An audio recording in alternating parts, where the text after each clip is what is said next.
Një ditë para protestës studentore, organizatorët e protestës u kanë bërë thirrje intelektualeve, shoqërisë civile dhe faktorit politik që të mbështesin studentët në protestën e 18 majit në Shkup. Ata theksojnë se protesta nuk është kundër askujt, por për mbrojtjen e të drejtave shqiptare, dinjitetit dhe barazisë. Sipas tyre, studentët po kërkojnë në mënyrë paqësore zbatimin e kushtetutës dhe ligjit. Të nderuar intelektual, përfaqësues të shoqërisë civile dhe faktor politik.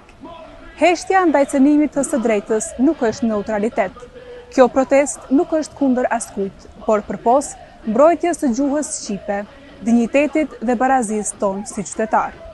Studentët kanë zgjedhur rrugën më demokratike të mundshme, paqësore dhe qytetare, duke kërkuar kështu vetëm zbatimin e kushtetutës dhe ligjit. Prandaj, sot më shumë se kur, kemi nevojë për zërin, mbështetjen dhe praninë tuaj. Në mbështetje të studentëve shqiptar, ambasadori i Shqipërisë në vend Denjon Mejdani publikoi një mesazh të frymëzuar nga vargjet e Gjergj Fishtës, i cili tërhoqi vëmendje të madhe në rrjetet sociale. Statusi i tij sërish u bë viral, duke u konsideruar si një mesazh i fortë për mbrojtjen e gjuhës shqipe dhe të drejtave të studentëve. Mbështetje të fuqishme për protestën e studentëve shqiptar në Shkup ka shprehur edhe nënkryetaria e PDK-s Vlora Gjitaku, duke i cilësuar atë si një betejë për të drejtat themelore dhe mbrojtjen e gjuhës shqipe. Për të, është e papranueshme që në vitin 2026, në një shtet antar të NATO-s, shqiptarët ende të detyrohen të protestojnë për identitetin dhe dinjitetin e tyre. Në rrjetin e tij në Facebook ka reaguar edhe Bedri Hamza, ku sipas tij, zëri i studentëve përfaqëson një brez që kërkon respekt, barazi dhe dinjitet për identitetin kombëtar.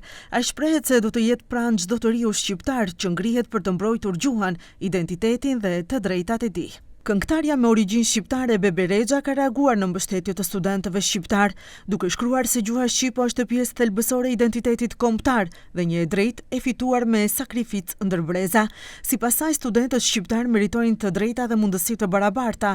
Këngëtari Ili Shaqiri, duke mbështetur studentët, postoi një status për gjuhën shqipe, si një nga shtyllat kryesore të identitetit kombëtar.